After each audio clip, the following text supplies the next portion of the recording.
Moi, ce que je voulais présenter, c'est rapidement la genèse de ce projet, et notamment le projet qui est avant tout un engagement collectif. Donc, lorsque l'ARS Occitanie a lancé au printemps 2021 un AMI pour la promotion de projets de scolarisation inclusive, il nous est apparu comme une évidence de proposer une réponse à la hauteur de ces enjeux-là. Mais notre évidence ne s'est pas imposée si facilement que ça. Il a fallu convaincre. Il fallait d'abord construire un partenariat solide. Alors, on était à 2 établissements sur le département. On est le seul IUM EAP, mais il y a un IME à côté géré par l'APF qui reçoit aussi des enfants en situation de polyhandicap. Donc, du coup, on a décidé de répondre ensemble avec l'IME du Leco-Fleury et notre EAP. Fort de nos complémentarités et de notre collaboration ancienne, nous avons souhaité répondre ensemble à une question qui était pour nous cruciale, c'est comment rendre effectif le droit à la scolarisation pour des enfants polyhandicapés au plus près de leur vie, dans un cadre ordinaire, tout en respectant leurs besoins spécifiques. Mais cette intention ambitieuse s'est heurtée à de nombreuses difficultés de terrain. Trouver une école qui accepte d'ouvrir ses portes, rassurer les équipes pédagogiques, médico-sociales, les familles de l'école, impliquer les parents des enfants accueillis à l'IEM et à l'IME, et ça n'a pas été aussi évident que ça pour certains. Autant d'étapes sensibles qui ont demandé du dialogue, du temps et de la transparence. Donc nous avons eu des soutiens déterminants avec l'ARS, l'Éducation nationale et la mairie du village. Heureusement, ce projet n'a pas été porté dans le vide, il a été rendu possible grâce à l'ARS qui a non seulement retenu notre proposition, mais aussi reconnu la cohérence de la mutualisation de moyens entre nos 2 établissements. L'Éducation nationale, dont les services départementaux se sont mobilisés à travers une écoute attentive, une réactivité administrative, un accompagnement humain tout au long du processus, bien qu'on a eu et on a encore quelques difficultés avec certains membres de l'Éducation nationale qui ont du mal à comprendre ce que l'on fait là. La mairie du village, qui s'est impliquée dès le début et qui a notamment contribué à l'adaptation de l'école à nos besoins, notamment en créant un lieu de soins pour pouvoir notamment changer. Oui, ça avance tout seul, je crois, mais oui, ça avance. cette coopération interinstitutionnelle est ce qui a permis l'ouverture effective de cette UE. Et je la salue et je les salue à toutes les occasions parce que c'était quand même grâce à cette coordination qu'on a pu avancer. Donc, une classe dans l'école, c'est une inclusion réelle et mesurée. Depuis son ouverture, l'UE de Tournai fonctionne 2 matinées par semaine, le lundi et le mardi matin. Elle accueille 10 enfants âgés de 5 à 12 ans, répartis en 2 groupes de 5 enfants, dans une salle de classe aménagée, et Suzy, l'enseignante qui est présente, vous le décrira, pour répondre aux besoins moteurs, sensoriels, cognitifs spécifiques. Chaque enfant bénéficie d'un PPS à jour, co-construit par l'ensemble des parties prenantes, en lien avec les familles, bien évidemment. L'accompagnement pédagogique est assuré donc par Suzy, qui est ici présente, dont le poste est mutualisé entre nos 2 établissements, et ça c'était préexistant, hein. On était sur un poste mutualisé entre l'APF et l'ASI. Donc elle travaille en lien avec l'équipe pluridisciplinaire en s'appuyant sur une pédagogie centrée sur la stimulation sensorielle, la communication alternative et améliorée, la reconnaissance des signaux faibles, des médiations variées, images, sons, objets, mouvements. La durée des séances varie selon la capacité de disponibilité, la santé, la fatigue, le confort postural de chaque enfant. Un outil d'évaluation spécifique, le CP, est utilisé pour affiner les observations. Le 4e point que je voulais évoquer, c'est une inclusion qui est réciproque et un lieu de culture du lien. Ce projet ne se limite pas à créer une classe dans l'école, il s'agit de faire communauté, et il nous semble que ça c'est important aussi dans nos missions, avec respect, lucidité et ambition. Les enfants de l'UE participent, lorsque cela est possible, à certains moments partagés avec les autres enfants de l'école, c'est bien le but. Donc la fête, des ateliers communs, des échanges informels, toujours préparés et accompagnés. Mais l'inclusion ne va pas que dans un sens. Une réflexion sur l'inclusion inversée a également été lancée. Permettre aux élèves de l'école de venir dans l'espace UE, découvrir d'autres rythmes, d'autres formes d'expression et construire une culture de la différence. Cette porosité, lorsqu'elle est pensée et accompagnée, bénéficie à tous les enfants. Et on a réussi à créer, ou initier en tout cas, une dynamique sur le territoire et une véritable aventure humaine qui va au-delà des portes de l'établissement. Cette UE n'aurait jamais vu le jour sans l'implication des professionnels, des institutions, des élus locaux et surtout des familles. Ces dernières ont été associées à chaque étape du projet dans une logique de co-construction pour aller à leur rythme. Certaines familles nous ont confié combien leur relation avec l'école, autrefois marquée par des souvenirs douloureux, s'est transformée. Les sourires, les interactions, les progrès si discrets montrent chaque jour l'importance de ce dispositif-là. Nous ne sommes qu'au début. Cette classe a été ouverte à moyens constants, donc je l'ai dit tout à l'heure. Nous espérons un soutien renforcé à l'avenir pour augmenter le temps de scolarisation et développer les échanges, améliorer encore l'accompagnement. En synthèse, l'UE de Tournaille, c'est un projet d'inclusion, un projet pédagogique, un projet politique, mais surtout un projet humain. Il témoigne que dans un territoire rural ou urbain, pour des enfants avec des besoins très lourds, l'école peut être un lieu possible à condition d'y croire collectivement, de dialoguer, de s'engager. Il rappelle enfin que derrière les dispositifs, les conventions et les sigles, il y a des enfants, des familles, des pros, une volonté partagée de rendre concrète une ambition, celle de l'inclusion scolaire pour tous.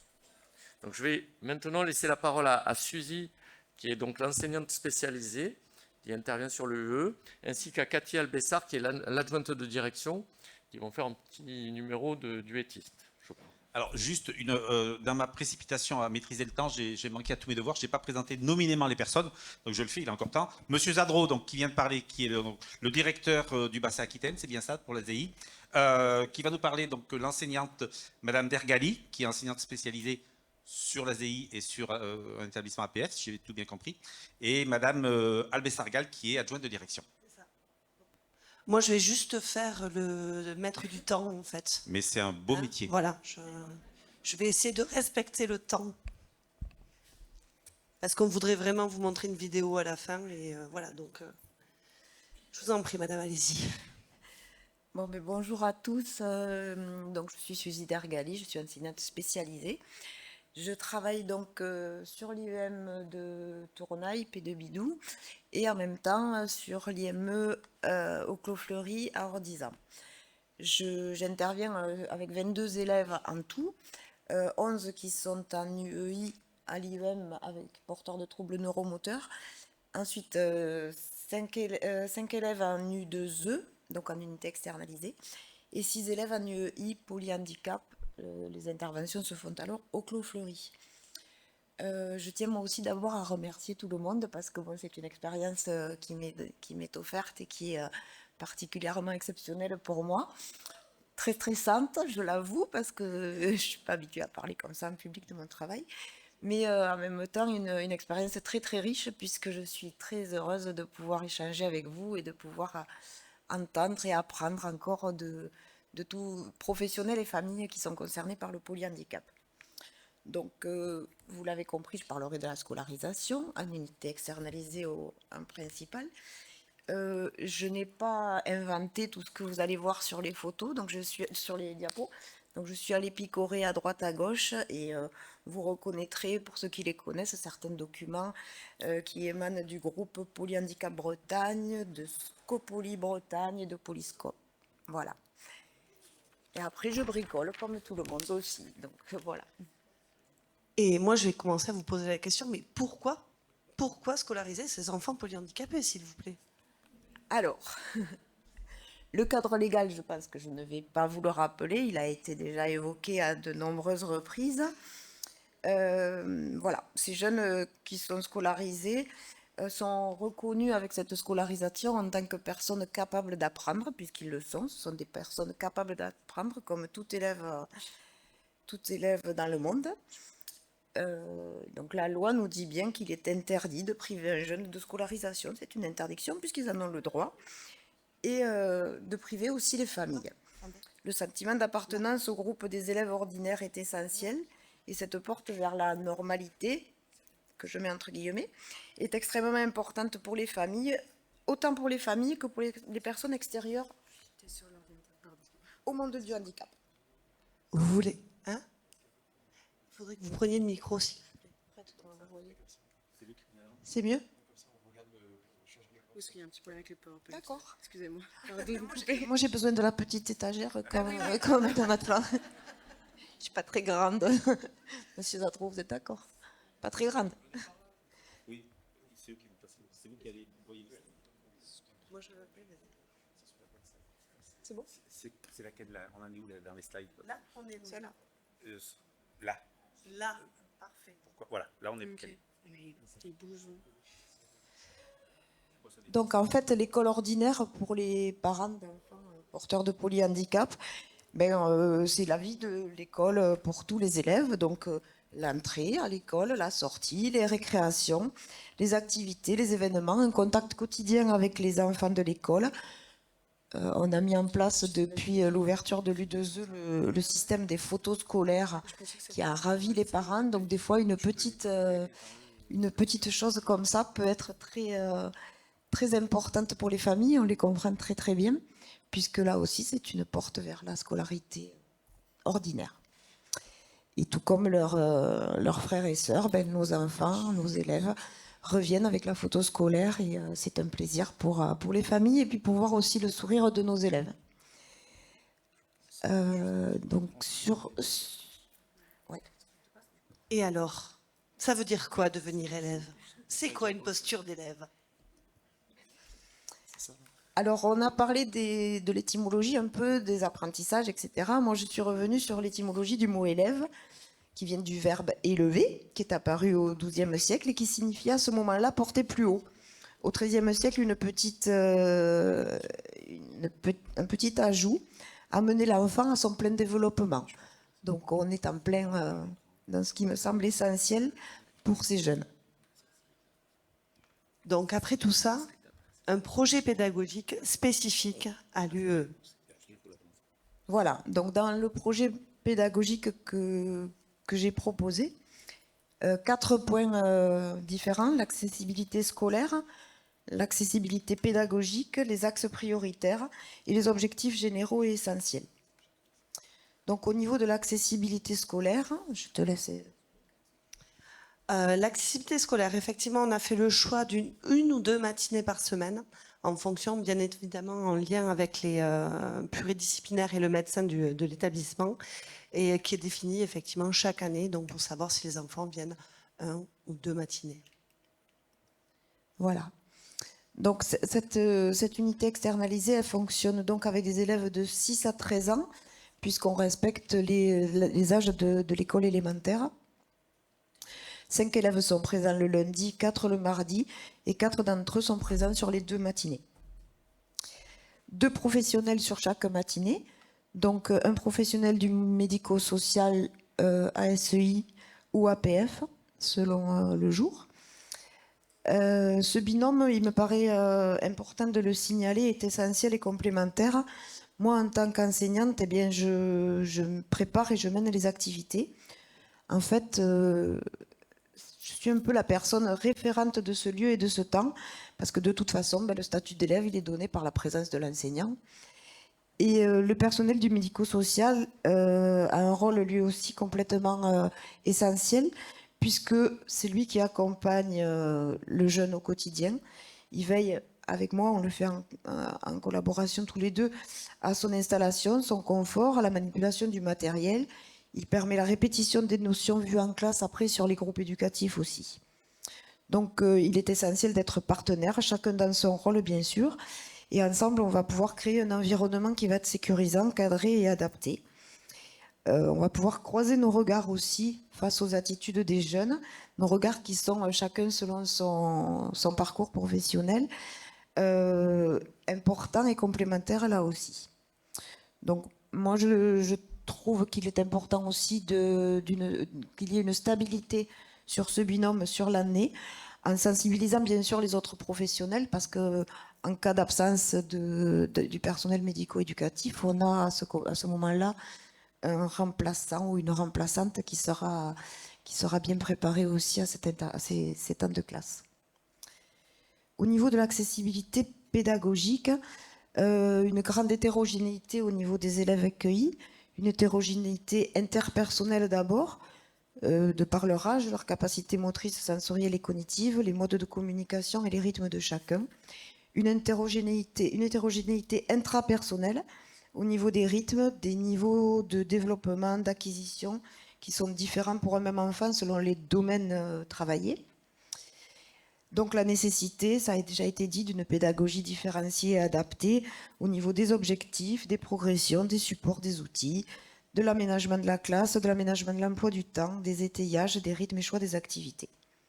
La nécessité d'un travail, ça a déjà été dit aussi, mais je le répète, avec l'équipe interdisciplinaire, qui est préalable d'abord à la construction du projet éducatif de chacun, du projet pédagogique de chacun, et à son évolution aussi. Donc c'est en partant d'évaluation en partenariat avec l'équipe disciplinaire, c'est-à-dire les éducateurs et les rééducateurs, que j'ai eu la possibilité d'identifier et d'affiner les besoins particuliers de chaque enfant et de mettre en œuvre des actions pédagogiques différenciées et adaptées aux besoins de chacun. Toujours au niveau de l'accessibilité pédagogique, l'aménagement du temps qui est très important et l'aménagement de l'espace. Donc il y a un emploi du temps adapté, un emploi du temps très structuré qui est établi selon un rythme tous les jours, un rythme systématique et régulier pour créer un environnement temporel le plus sécurisant possible, pour favoriser l'attention et la concentration, pour s'assurer du bien-être des élèves et optimiser leur disponibilité face aux apprentissages. Toujours au niveau de l'accessibilité pédagogique, l'aménagement spatial de la classe, avec un coin qui va être réservé aux activités plutôt collectives, donc au rituel du matin, face au tableau, là où on va travailler, vous aurez des photos après avec les étiquettes prénoms, avec tout ce qui va concerner la date du jour, etc. Et une alternance d'activités collectives et plus individuelles, ou quand on est en individuel sur des activités qui vont faire appel à des compétences plus disciplinaires, le personnel du médico-social va être avec d'autres enfants sur quelque chose qui va être plus ludique, et bien sûr un petit coin qui permet un temps de repos ou de jeu libre. Au niveau des axes prioritaires, les finalités de la scolarisation pour les jeunes en situation de polyhandicap, ça va être d'aider chaque enfant, selon des démarches adaptées, à progresser en autonomie, à s'approprier des connaissances et des compétences, de repérer ces compétences-là, d'assurer leur maintien et leur développement, d'élargir leur univers relationnel et leur permettre de vivre des situations de jeu, de recherche et de production libre ou guidée, riches et variées, pour enrichir la formation de leur personnalité, leur éveil culturel, et laisser à chaque enfant, surtout c'est important, le temps de s'accoutumer, d'observer, d'imiter, d'exécuter, de chercher, d'essayer, en évitant que l'intérêt ne s'étiole ou qu'il ne se fatigue.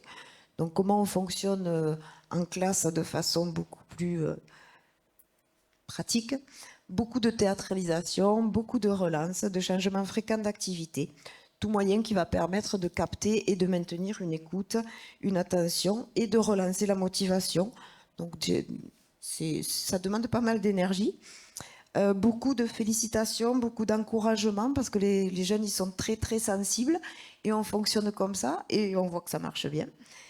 La nécessité d'une attitude donc toujours positive, et pour moi en tant qu'enseignante une certaine humilité dans les objectifs d'apprentissage, parce que sinon on pourrait déchanter assez vite, mais on voit les progrès qui se font petit à petit et c'est vraiment un plaisir. Au niveau des objectifs généraux et essentiels, c'est tout ce qui est noté au tableau. Je vous laisse peut-être au tableau blanc, oui. Je vous laisse peut-être lire. Voilà, en prérequis, moi ce que j'ai travaillé surtout avec les enfants, c'était voilà, d'assurer un temps d'attention et de concentration avec une qualité et une durée de plus en plus efficiente pour permettre l'accès aux premiers apprentissages, parce que pour moi c'est un prérequis essentiel. Ça a l'air de fonctionner. Ça fonctionne plutôt bien. Du coup, les compétences, travailler les objectifs adaptés, peut-être avec des exemples. On en a parlé tout à l'heure, en l'absence de programme officiel qui correspondrait à un niveau que j'appellerais préscolaire pour des enfants porteurs de polyhandicap. Moi, je me réfère au programme scolaire de l'éducation nationale en vigueur pour le cycle 1, en les adaptant bien sûr, avec beaucoup de guidance et beaucoup d'adaptation. Donc ces compétences-là, elles sont réparties en 5 domaines. Mobiliser le langage dans toutes ses dimensions. Alors le langage, c'est au sens très large. Agir, s'exprimer, comprendre à travers l'activité physique. Agir, s'exprimer et comprendre à travers les activités artistiques. Acquérir les premiers outils mathématiques et explorer le monde. Donc les exemples qui sont là, voilà, c'est quelques adaptations que je suis allée piquer sur le site Polyhandicap Bretagne et que j'adapte, voilà, selon, ça c'est celles ce sont celles qui sont présentées sur le site, mais bon, j'en ai pour chaque domaine quelques-unes que j'ai adaptées. Donc voilà, quand on demande en cycle 1 de dire des comptines et des chansons, nous on va essayer de travailler pour voir si l'élève est capable de marquer le rythme, de vocaliser, d'exprimer voilà, tout ce qui a déjà été dit, des sourires, des petits mouvements qui pourraient... voilà, et tous les autres items qui illustrent ce propos. Mais avant d'ouvrir cette UE, il y a eu pas mal de travail de fait en amont, et, parce qu'il fallait être accueilli. Et la rencontre est importante à plusieurs niveaux.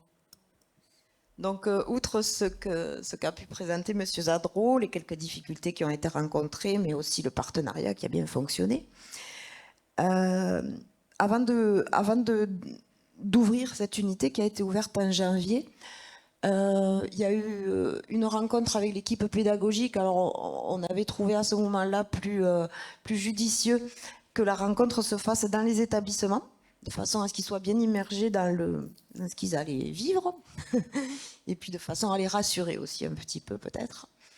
Et une information, ce que je trouve importante auprès des élèves de l'école avant qu'on arrive, avec une réunion d'information qui a été faite selon les âges, donc 2 réunions d'information, CP, CE1, CE2, CM1, CM2, puisqu'il y a des questions différentes selon les tranches d'âge. Et ces réunions qui ont permis de libérer la parole aussi des jeunes élèves de l'école, qui, je crois que ça a été déjà dit hier, qui ont pu en fait évoquer leur vécu personnel avec des tontons qui avaient une prothèse, des mamies. Ils ont recoupé ça aussi avec certains troubles cognitifs de la personne âgée, des problèmes d'Alzheimer, etc. Et en fait, je pense que ça a été un espace d'écoute et de parole pour eux. Des craintes également, qui nous ont évoquées aussi et auxquelles on a pu répondre pour essayer de les rassurer au maximum. Et une information sur le handicap, sur le polyhandicap, qui, je pense, était nécessaire avant l'arrivée à l'école de nos petits élèves. Après 2 mois, on a refait les mêmes réunions avec ces 2 niveaux. Et on a demandé à ce moment-là aux élèves de bien vouloir nous donner leur ressenti. Alors c'était de façon anonyme, par écrit. Et en fait, tous les avis étaient positifs, sauf un. Il y avait 116 élèves à l'école, je crois. Ouais, tous les avis positifs, sauf un, et de jolis messages, vraiment. Ouais. Voilà, donc l'ouverture, là on a pu, voilà. Le premier jour, on a accueilli les parents, puisque eux aussi avaient été invités à visiter les locaux. Puis pour eux, c'était une journée importante et stressante aussi pour eux, puisque voilà, c'était un grand pas vers une nouvelle aventure. Et donc à l'école, on a des apprentissages, des premières parties de journée. Donc la première partie de la matinée est consacrée, je vous le disais tout à l'heure, à des rituels, donc sur lesquels on va travailler l'emploi du temps qui est nécessaire pour que l'enfant structure bien sa matinée. Donc, au fur et à mesure qu'une activité est faite, que ce soit les étiquettes prénoms, la date, etc., un élève arrache l'étiquette concernée, enlève l'étiquette concernée. On commence tous les matins par se dire bonjour, parce que c'est important, et tous les matins avec la même comptine. Donc c'est un rituel qui sécurise, je pense, les petits, et qui est bien important et qu'ils apprécient tous les matins. Après, voilà, vous voyez différentes... Je pense que tu peux avancer peut-être, Cathy. Ouais, différentes... au niveau de l'approche, par exemple, pour les jours de la semaine, ça peut être la roue de la semaine qui montre l'aspect cyclique, ça peut être la petite comptine des jours de la semaine en couleur, ça peut être aussi des comptines que l'on répète. Donc effectivement, un emploi du temps très structuré, mais ce qui a été dit hier aussi, avec quelques changements qui relancent un petit peu la motivation, parce que c'est vrai qu'au bout d'un moment, ça s'étiole un peu, si c'est tous les jours la même chose, donc on essaye de varier et de théâtraliser toujours. Voilà. Et pendant ce moment des rituels du matin aussi, un petit moment numération, donc en comptant les présents, en recomptant les étiquettes pour montrer la stabilité de la quantité, et un travail avec le dé qui leur plaît beaucoup, puisqu'en même temps on fait un petit jeu, on lance, voilà, on se marre bien. Hein. Voilà. Et donc toujours un temps de collation et de création parce que ça, et de récréation, parce que ça c'est vraiment important. Apprendre c'est bien, mais jouer c'est pas mal aussi. Et on apprend aussi pendant la récréation et la collation. Donc là, voilà, vous voyez quelques photos, puisque la récréation donne lieu à un moment de partage qui peut être fait soit en intérieur, soit en extérieur, avec peut-être ce qu'on a noté, en intérieur, une relation de proximité beaucoup plus efficiente et beaucoup plus parlante, pour certaines, toujours, pour certains de nos élèves. Voilà, donc un temps riche d'échanges à ce moment-là, dans lequel autant nos élèves que les élèves de l'école s'investissent et apprennent chacun les uns des autres. En deuxième partie de matinée, on va être sur des apprentissages peut-être plus disciplinaires, avec moins de transversal, où là, on va proposer, selon les domaines que je vous ai présentés tout à l'heure, différentes activités, toujours en adaptant les consignes, en variant beaucoup les supports, les outils, ce qui permet, à un moment donné, quand un enfant ne veut plus, ne souhaite pas, soit on attend, on propose un petit jeu, on propose un temps de repos, donc c'est-à-dire on diffère un petit peu l'activité, ou sinon on varie les outils. Parce que forcément, comme nous, ils ont des préférences, et la variation des outils permet aussi un bon maintien au niveau de la motivation. Et avec une guidance, voilà, je le précise, mais je pense qu'il n'est pas besoin de le préciser, une guidance forte. Voilà.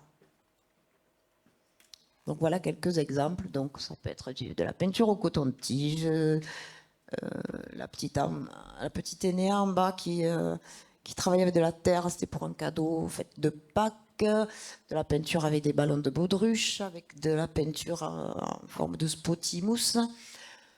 Voilà, des temps aussi de lecture d'albums en individuel. En première partie de matinée, ils sont plus en collectif, là ils sont en individuel. Et donc, mais ça, j'y reviendrai un petit peu tout à l'heure, mais bon, sur chaque période, entre deux périodes de vacances, on travaille autour des albums qui changent d'une période à l'autre.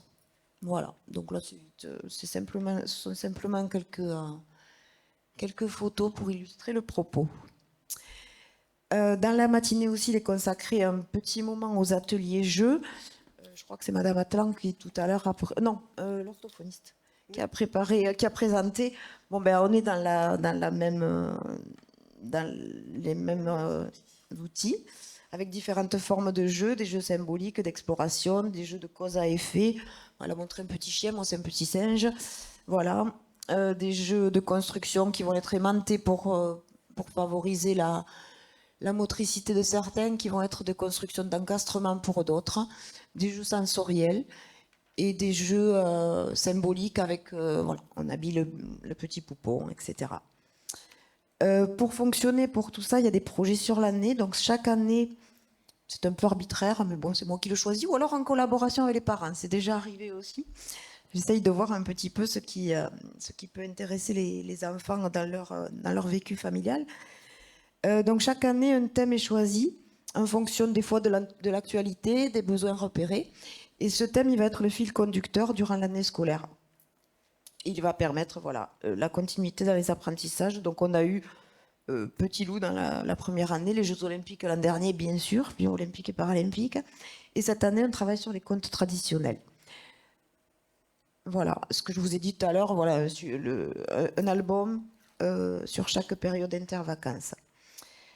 Les projets sur l'année, alors là, on est plus sur des projets qui sont partagés aussi avec les élèves de l'école.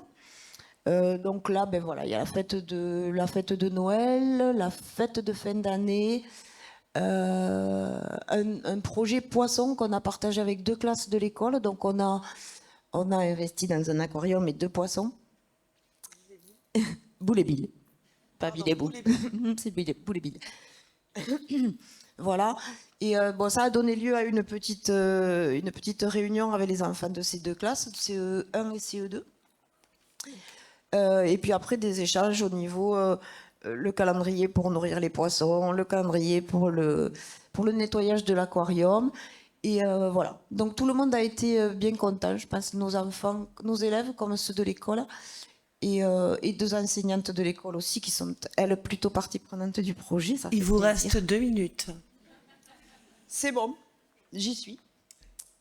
Donc au niveau de la communication parents-école, chaque élève a un cahier individuel sur lequel je rassemble les productions des enfants qui sont souvent illustrées de photos et mes petits commentaires pour expliquer aux parents comment s'est passée l'activité, comment quelle guidance a été nécessaire et pourquoi. Une clé USB pour chacun sur laquelle je rassemble chaque fin d'année. Il faudrait que je le fasse en cours d'année, je leur avais promis, mais j'y arrive pas. Les photos et les vidéos qui ont été prises pendant l'année selon les activités de leur petit tout. Et un cahier de liaison qu'on partage avec l'IEM ou l'IME qui circule à chaque retour à domicile. Autre moyen de communication beaucoup plus direct, et j'aime bien. Moi, je donne le numéro de téléphone professionnel aux parents qui m'appellent quand ils ont une question, quand ils ont besoin, qui me permet à moi de recueillir leurs demandes, leurs satisfactions. En général, c'est des satisfactions, hein, pas d'insatisfactions. Ouais. Je me fais plaisir. Une réunion de rentrée en présentiel ou en visio, puisque les enfants ne sont pas quand même sur Tournai, les parents n'habitent pas sur Tournai, donc j'ai proposé en visio cette année, et ça a pas mal fonctionné, pour leur proposer justement, pour leur présenter elle me stresse avec son chrono, pour leur présenter les projets de l'année, les différents albums travaillés, et une ESS qui est programmée chaque année, donc une ESS où assistent les parents, l'enseignante référente qui donc écrit le GEVASCO, l'assistante sociale de l'IVEM, j'arrête, et le personnel médico-social référent. J'ai été bien quand même. Je vous remercie beaucoup. Parfait. Alors, c'est pas tout à fait fini, c'est pour ça. On est venu en nombre, mais en fait, on voulait vous montrer aussi comment cette expérience sur l'établissement, sur la petite commune de Tournai, qui fait quoi, 2000 habitants, 600 2600, bon, je sais pas, enfin 2000 à peu près, non, petite. Et voilà, vous montrer aussi comment les témoins de ces personnes. Et donc, on va vous lancer un petit film. Et si vous avez envie d'en savoir plus, n'hésitez pas, on sera ravis de vous accueillir. Dans les témoignages des parents, il y a des parents de l'U2E, d'élèves de l'U2E, et des parents de l'école. Vous allez le comprendre quand ils vont parler, des élèves de l'école de Tournai.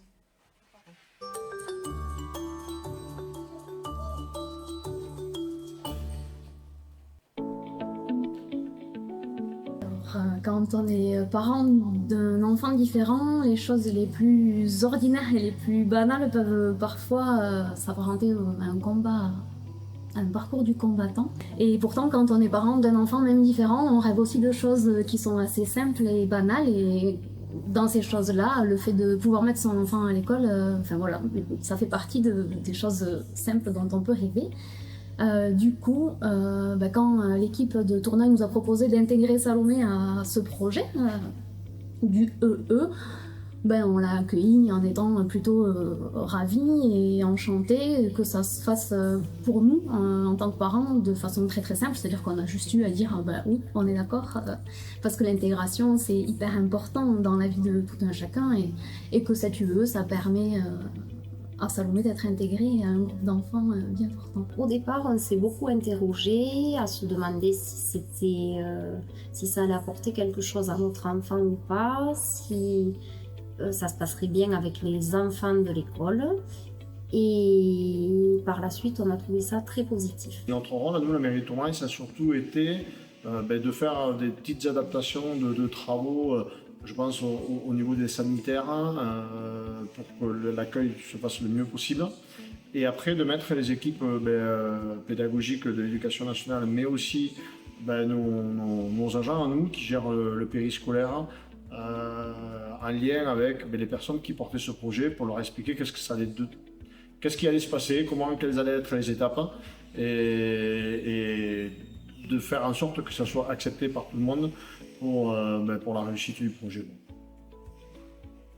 C'était une nouvelle pour moi positive parce que effectivement mes enfants, on n'a pas dans notre entourage d'enfants handicapés, donc c'était se dire voilà, ça va être la mixité au sein de l'école, donc c'était du positif pour moi.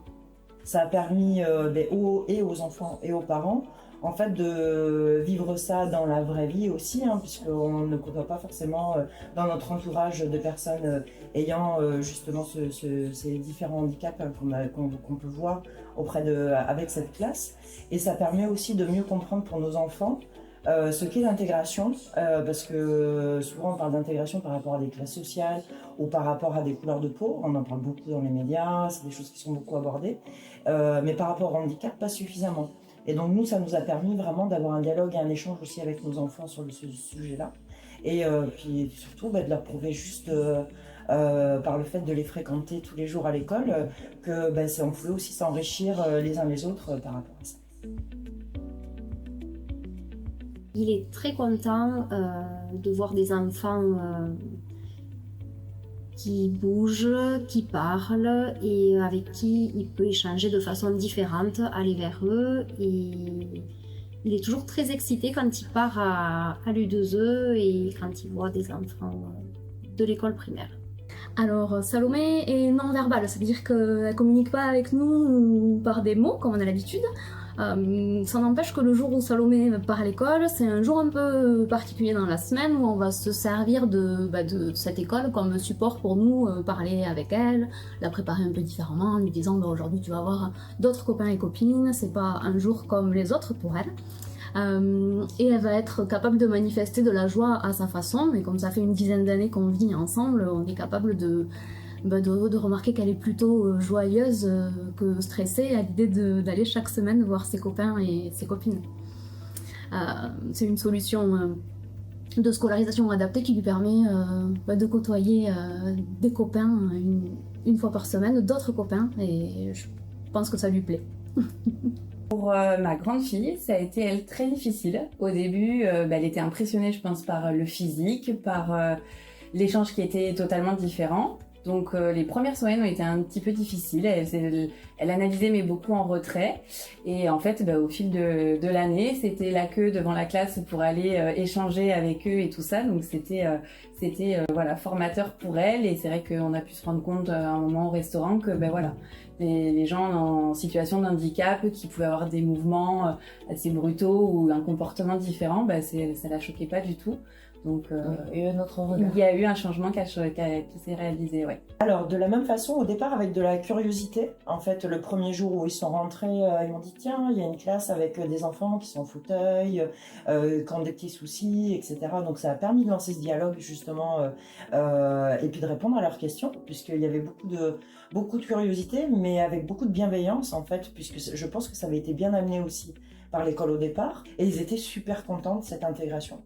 en fait. Donc, ils étaient vraiment ravis parce que, notamment un de mes enfants, m'avait dit moi je vais les voir à la récré, quand on les voit, quand on se retrouve, ils sont super gentils. Donc il y avait je pense quelques a priori, mais à vue d'enfant c'est normal aussi. Et en fait ça a permis de casser toutes ces barrières. Et maintenant c'est vrai que quand on rencontre des enfants qui ont un handicap, qui se voient ou qui ne se voient pas, ils y vont sans problème en fait. Ils n'ont pas de peur ou d'appréhension ou la peur de gêner ou de mal dire les choses. Donc ils les considèrent comme tout le monde en fait. Donc ça a été extrêmement riche. Alors pour nous, pour la mairie, c'est très important. Dans notre petit village de 1300 habitants, on est très attaché à tous ces projets en fait qui peuvent se faire sur l'inclusion, que ce soit avec les écoles, avec le collège. Après, on a la chance d'avoir 2 établissements avec des personnes handicapées en fait déjà sur la commune. Donc je dirais que le village il est déjà habitué un peu à voir et à travailler, à participer, à faire des animations avec des personnes atteintes d'un handicap. Ça a toujours été le cas pendant de nombreuses années. Et donc pour nous c'était une transition logique parce qu'en fait il y avait quelque chose qui n'était pas fait aujourd'hui, c'était l'école où il n'y avait pas forcément un projet d'inclusion qui était concrètement mis en place. Et donc ça portait tout son sens que, à travers tout ce qu'on pouvait faire dans le village, on puisse continuer nos actions au plus près des jeunes et des écoles.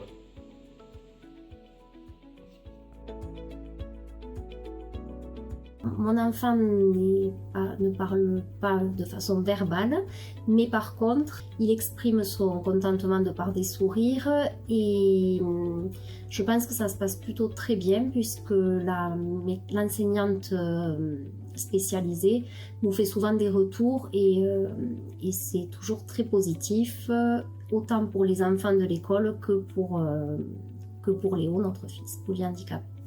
Je crois que c'est le fait de mélanger les élèves de l'école et les élèves de l'UEE, ça leur permet des apprentissages mutuels et que c'est une chance finalement pour tous d'être mélangés. Pour Salomé, ça va être l'occasion de faire des apprentissages un peu différents, d'être stimulé d'autres façons, par d'autres biais. Ça va lui permettre de pouvoir rire, sourire et participer à d'autres jeux que dans le cadre de son accueil habituel. Pour les autres enfants, ça va être s'ouvrir à la diversité, aux différences, certainement à la tolérance. Un enrichissement pour tous, à mon avis. Extrêmement positif. Et pour les parents et pour les enfants.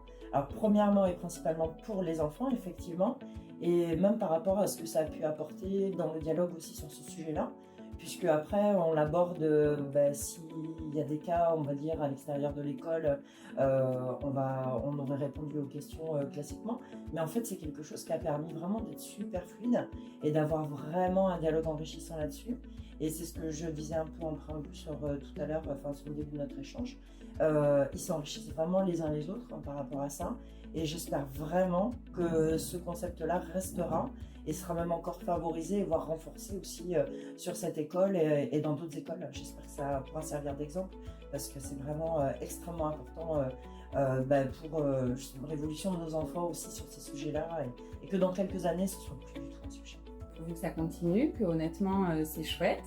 Je pense que ça serait même encore formateur pour les deux, côté UE et enfants de l'école de Tournai, il peut y avoir encore plus d'échanges, peut-être des moments dédiés à des activités communes, même si qu'il y a déjà au spectacle de Noël, etc., où il y a des choses où ils sont ensemble. Mais c'est vrai que pourquoi pas, je sais pas, des ateliers cuisine adaptés ou des choses comme ça pourraient être super. Alors de mon point de vue, je trouve que l'U2E a énormément aidé Léo dans la concentration,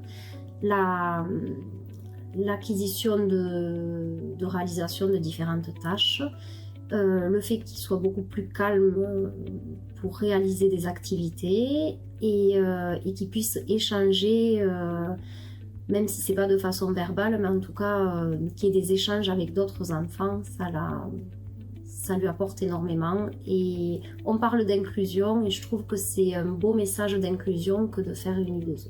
Alors pour nous, après 2 ans d'UE, on est content de voir que nos enfants porteurs de handicap vont gagner en visibilité, vont se faire connaître, se faire accepter. Quand on connaît les choses, on en a moins peur.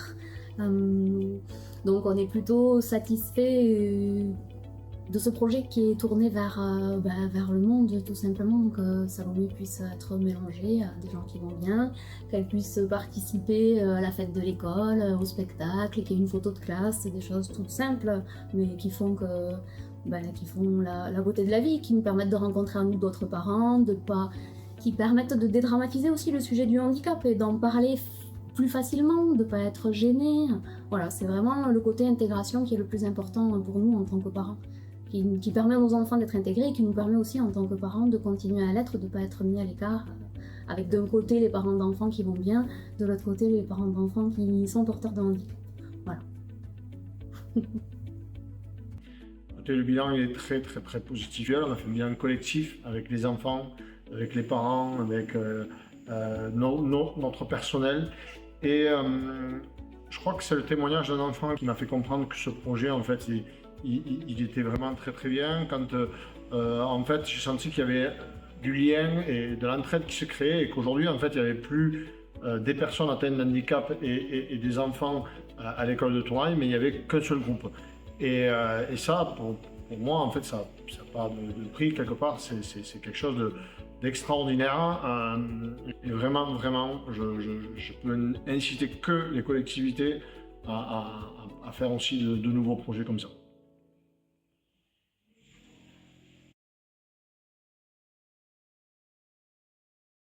Bien. Vous avez insisté pour qu'on passe le film dans sa totalité. C'eût été dommage, effectivement, de l'amputer, j'en conviens. En tout cas, merci et un grand bravo d'avoir réussi à embarquer dans ce beau projet et les autres parents et les autres enfants, monsieur le maire. Moi, j'ai cru comprendre que c'était quand même facile dans la mesure où il dit qu'il considère comme une chance d'avoir des établissements sur son nom. Ce n'est pas toujours le cas. Bravo. Une seule question. Mais vous avez entendu, l'équipe de l'ASEI est disposée à parler la bouche pleine et répondre à vos questions pendant le repas. Donc, s'il n'y a pas de doigt qui se lève, il y en a un.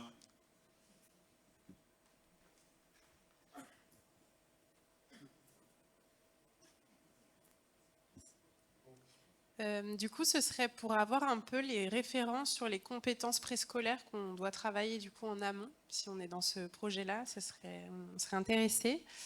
Connaître également des références d'albums que vous proposez et savoir à quelle fréquence vous proposez ces albums sur leur fil conducteur. Est-ce que vous les reproposez chaque jour ou est-ce que vous le faites une fois par semaine et après vous allez sur les activités en lien? Voilà, c'est pour avoir une représentation. Alors, je vais essayer de me rappeler de tout. Je vais commencer par la fin. Alors, Donc, peut-être pour être exhaustif, on vous laisse le temps de le préparer, on vous mettra en lien ou on le mettra sur le site du GPF.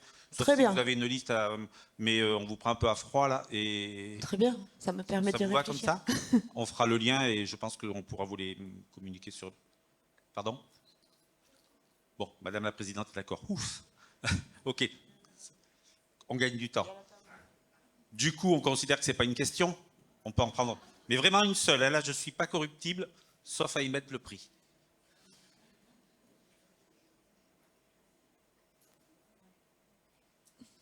Bonjour. En fait, on en a plein, mais il faut qu'on en choisisse une. Est-ce qu'il y a un ou une aide-soignante qui vous accompagne? Alors, il y a un personnel médico-social chaque jour. Et il se trouve que cette année, la personne qui m'accompagne le mardi matin, donc le personnel de l'IVM de Tournai, est une aide-soignante. Le lundi matin, par contre, c'est une AMP du Clos Fleury. D'accord, et donc c'est cette personne qui prend en charge tout ce qui est change, hydratation, etc. D'accord. C'est ça. Et donc, Enfin, après, on vous a dédié un espace pour l'échange dans l'école? Oui, les toilettes ont été aménagées par la mairie. D'accord. Okay. Voilà.